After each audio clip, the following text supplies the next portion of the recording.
यार अगर आप पेरेंट हो तो डेफिनेटली आप या तो बच्चे की प्लानिंग कर रहे होगे या फिर आपके घर में ऑलरेडी बच्चे होंगे। आपके घर में चाहे 1 बच्चा हो चाहे 2 बच्चा हो, पेरेंट के ऊपर हमेशा ये प्रेशर होता है कि हमको अपने बच्चे के अच्छे फ्यूचर के लिए पैसे बचा कर रखने हैं। अब चूँकि हमारी आमदनी कम है, महज़ हम 20 से 25 हज़ार ही कमाते हैं, तो हम कैसे अपने बच्चे को सिक्योर फ्यूचर दे सकते हैं? कैसे हम अपने बच्चों की पढ़ाई का खर्च निकाल सकते हैं? इनफैक्ट कैसे हम उनकी बेहतरीन तरीके से शादी कर सकते हैं? ये सारी परेशानी हर एक पेरेंट के दिमाग में चलती रहती है और इसी परेशानी के चलते वो दिन-रात मेहनत करता है। लेकिन आपको बता दूँ, आप 8 से 10 घंटे इनफैक्ट कुछ-कुछ पेरेंट तो 12 घंटे नौकरी करते हैं और 12 घंटे की नौकरी में महज़ पैसे 25,000 की सैलरी मिलती है। घर खर्च इतना होता है कि पैसे बचाना पॉसिबल ही नहीं हो पाता है आज की महँगाई के चलते। लेकिन दोस्तों, अगर मैं आपको ये कहूँ कि आप इस 25,000 की सैलरी से भी अपने बच्चे का फ्यूचर बेहतर बना सकते हैं, तो कैसे रहेगा? बस उसके लिए प्लानिंग आज से ही करनी होगी। अगर आप अपने लिए बेबी प्लान कर रहे हो या फिर आपके पास ऑलरेडी बच्चे हैं, बच्चा अभी छोटा है और फ्यूचर को लेके परेशान हो क्योंकि महँगाई इस तरह बढ़ रही है, तो भाई ये वीडियो काम आ सकती है क्योंकि आज मैं आपको महज एक छोटे से निवेश से आपके बच्चे के फ्यूचर को सिक्योर करने का एक ऐसा आया हूँ जिसमें एक छोटी निवेश से आप एक बड़ा कॉर्पस बना सकते हो और वो बड़ा कॉर्पस करोड़ों तक जा सकता है। वो भी तब जब आपके बच्चे को सबसे ज़्यादा पैसों की ज़रूरत होगी। तब आपको कहीं पे भी पैसे माँगने की ज़रूरत नहीं होगी क्योंकि पैसा एक ऐसी चीज़ है जो कि हर रिश्ते को बिगाड़ देती है। पैसा एक ऐसी चीज़ है जो हर रिश्ते को बना देती है। तो आप अपनी नींव आज से मजबूत करिए, आज से ही आप सेविंग करिए जिससे फ्यूचर बेहतर हो सके। तो चलिए जानते हैं कौन-सा है वो म्यूचुअल फंड जो कि आपके बच्चे को बेहतर भविष्य दे सकता है। तो हेलो नमस्कार दोस्तों, स्वागत है आप सभी का आपके अपने चैनल पे। दोस्तों आज हम बात कर रहे हैं बच्चों की। तो भाई अगर आप अपने बच्चों से प्यार करते हो तो पहले से ही लाइक कर दो और इसे उन लोगों के साथ ज़रूर शेयर करना जिसके घर में बच्चे हैं, ठीक है? ओके, तो हम बात करेंगे इंडिया की सबसे ट्रस्टेबल कंपनी के बारे में जिसपे हर एक व्यक्ति को भरोसा है। जी हाँ, मैं बात कर रहा हूँ एसबीआई की। एसबीआई एक ऐसी कंपनी है जिसने अपने भरोसे की नींव बहुत पहले से ही रख सकी है। जिसने लोगों के पे ट्रस्ट ऐसा बिल्ड करके रखा है कि लोग आँख बंद करके एसबीआई पे भरोसा करते हैं। तो इसीलिए मैंने आपके लिए एसबीआई का ही एक ऐसा म्यूचुअल फंड चुना है, जो आपके बच्चे के बेहतर भविष्य के लिए बहुत ही कारगर हो सकता है। एसबीआई की ही एक कंपनी है एसबीआई म्यूचुअल फंड, जहाँ पर लाख करोड़ के भी म्यूचुअल फंड मैनेज किए जाते हैं। एसबीआई के म्यूचुअल फंड में 100 से भी ज़्यादा की स्कीम रन होती हैं। अब इन 100 से भी ज़्यादा की स्कीम में एक स्कीम ऐसी भी है जो कि स्पेशली आपके बच्चों के लिए बनाई गई है, जिसने आपके बच्चों को ध्यान में रखा गया है कि आपके बच्चे जैसे-जैसे बड़े होंगे वैसे-वैसे आपके पास एक कॉर्पस बनता जाएगा। तो दोस्तों आज इस महँगाई के दौर पे जहाँ पे हम महँगाई 6 से 7% की दर से फेस कर रहे हैं, तो कल 10 से 15% हो जाएगी, तो उसे हम कैसे मात दे सकते हैं? आज की वीडियो में हम जानेंगे। दोस्तों आज हम जिस म्यूचुअल फंड के बारे में बात कर रहे हैं, वो एसबीआई का चिल्ड्रन फंड है, ठीक है? यानी स्पेशली बच्चों के लिए ही बनाया गया है। अगर करंट की एनएवी देखें, नेट एसेट्स वैल्यू, तो ₹120 प्रति यूनिट है। यूनिट क्या है? किसी भी म्यूचुअल फंड में जब हम निवेश करते हैं, तो हमें यूनिट अलॉट होती है। तो वहाँ पे पर यूनिट की कीमत ₹120 है, ठीक है? एयूएम साइज़ मतलब अभी तक लोगों ने कितना पैसा निवेश किया है, तो यहाँ पे आप देख पाओगे 127 करोड़ रुपए ऑलरेडी, क्योंकि ये फंड नया है। तो यहाँ पे जैसे-जैसे लोगों को नॉलेज मिलती जा रही है, वैसे-वैसे अपने बच्चों के भविष्य के लिए लोग बाग सिक्योरिटी रखते जा रहे हैं, यहाँ पे पैसे निवेश होते जा रहे हैं। तो फंड साइज़ आपको 127 करोड़ का देखने को मिलेगा। अब बात करते हैं इस म्यूचुअल फंड में लगने वाले खर्च की, यानी एक्सपेंस रेशियो की, ठीक है? एक्सपेंस रेशियो क्या होता है? म्यूचुअल फंड में लगने वाला खर्च होता है, जो कि है 0.85%, ठीक है?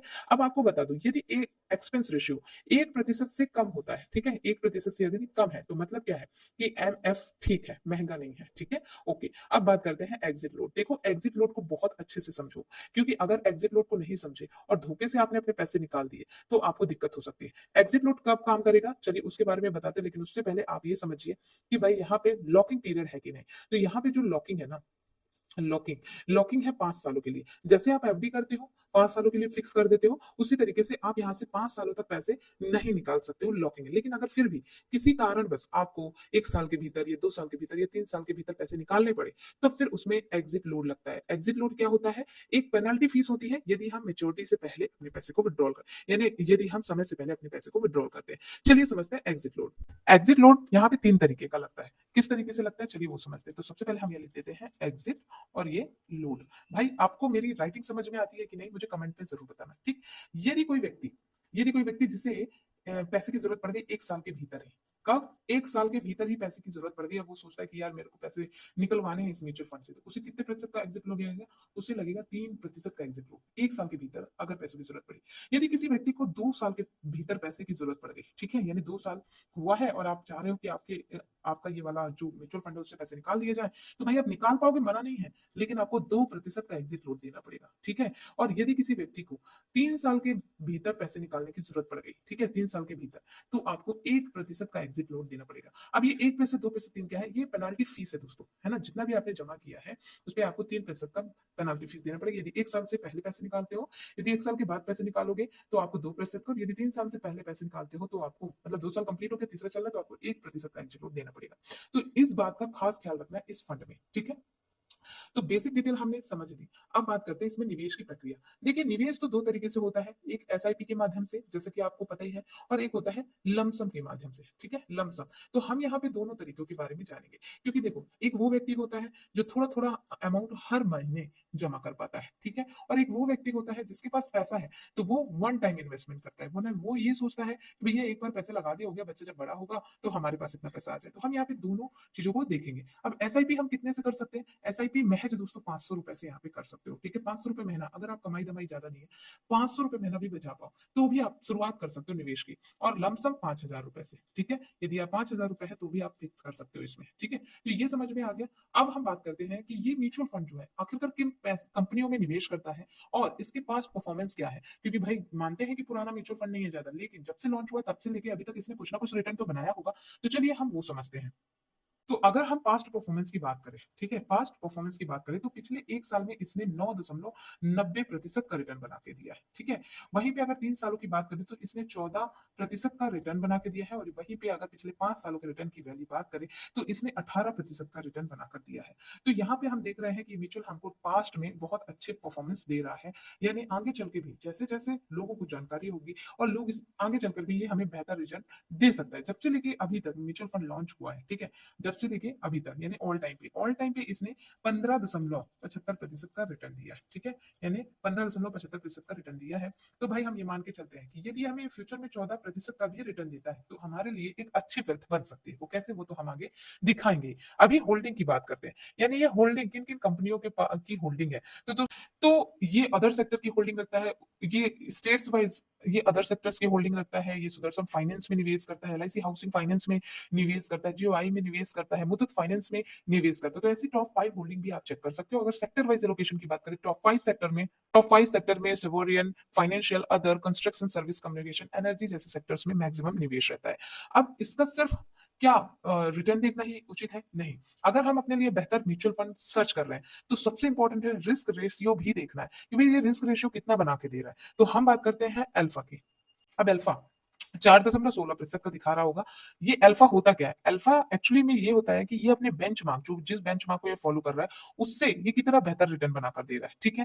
तो यदि अल्फा ज्यादा है, व्हिच मींस कि ये अपने बेंचमार्क से बेहतर रिटर्न बना के दे रहा है, यानी म्यूचुअल फंड सही है। यहाँ पे भी टिक मिल सकता है आपको। अब बात करते हैं beta ratio. Beta ratio 0.83%। Beta ये बताता है कि कितना वॉलेटाइल है मार्केट में, है ना? तो यहाँ पे बीटा रेशियो यदि 1% से कम होती है, व्हिच मींस कि म्यूचुअल फंड सही है, अच्छा परफॉर्म कर रहा है। बात करें शार्प रेशियो की तो 1.33% है। शार्प रेशियो ये बताता है कि ये गिरते हुए मार्केट में कितना अच्छा रिटर्न बना के दे रहा है। जितना ज्यादा शार्प रेशियो होगा उतना ही बेहतर रिटर्न होता है।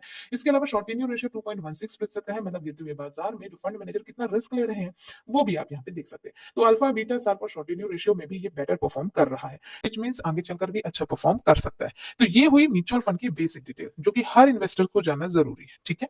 अब बात करते हैं उस स्ट्रेटेजी के बारे में जिससे आप अपने बच्चे का भविष्य सुनहरा बना सकते हैं। तो हम यहाँ पे सबसे पहले उन लोगों की बात करते हैं कि भाई जिसकी आमदनी ज्यादा नहीं है, ठीक है? जिसकी क्या है, आमदनी ज्यादा नहीं है, जो कम निवेश करना चाहते हैं। तो यदि आप 25,000 रुपए महीना कमा रहे, पहले तो बात करते हैं 20,000 वाले की, ठीक है?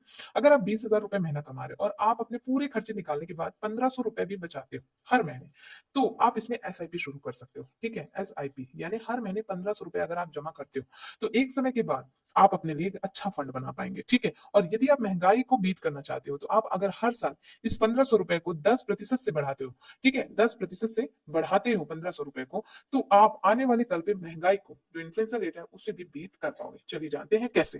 देखो, यदि किसी के पास ज्यादा अमाउंट नहीं है लेकिन वो सिर्फ 1,500 रुपए बचा सकता है अपने बच्चे के नाम पे, हमने पास्ट परफॉर्मेंस में ये देखा है कि इस म्यूचुअल फंड ने बना के दिया है 18.75% का, हम ये 15.75% का। तो हम ये मान के चलते हैं कि अगर ये आने वाले कल पे हमें 14% का गिरी से गिरी हालत में रिटर्न देता है। तो यहाँ पे हम अगर इस पैसे को 10 साल के लिए निवेश करते हैं, अभी हम बात नहीं कर रहे छोटे बच्चों की, अभी हम ये सोच रहे हैं कि 10 साल का आपका बच्चा हो चुका है, तो आप 1,80,000 रुपए जमा करेंगे, जिसमें आपको जो एस्टिमेट रिटर्न मिलेगा वो 1,93,938 रुपए का मिलेगा, और आपके टोटल फंड की वैल्यू हो जाएगी 3,73,938 रुपए की।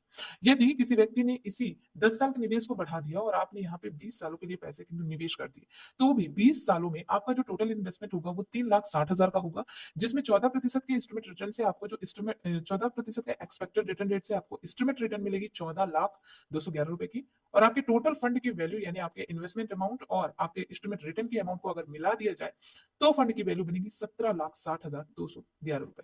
मेरे ख्याल से अगर आपका बच्चा 20 साल का है तो डेफिनेटली वो 12th क्रॉस कर चुका होगा, उसे उसी समय अच्छे एजुकेशन के लिए अमाउंट की जरूरत होगी, तो फिर आप ये पैसा उसके लिए बचा सकते हैं 20 सालों के लिए। और अगर आपका बच्चा छोटा है, मान लीजिए आपका बच्चा अभी छोटी एज का है, तो आने वाले 25 सालों में यदि अच्छे फंड की जरूरत पड़ने वाली है, तो फिर आप यहाँ पे इस 1500 के निवेश से आप 35,16,960 रुपए का कॉर्पस बना सकते हैं आने वाले 25 सालों में। जी हाँ दोस्तों, तो मैं यदि आपका बच्चा 1 साल 2 साल का है, 3 साल का है, तो आने वाले 25 सालों में आपके पास एक बड़े कॉर्पस की जरूरत तो होगी, आपको एक बड़े कॉर्पस की जरूरत होगी, तो आप यहाँ पे 35 लाख रुपए जोड़ सकते हैं मात्र 15,000 रुपए के निवेश से, 1,500 रुपए के निवेश से। ठीक है, ये उन लोगों के लिए है जिसकी सैलरी ज्यादा नहीं है, जो कि 15 से 20,000 रुपए कमाते हैं।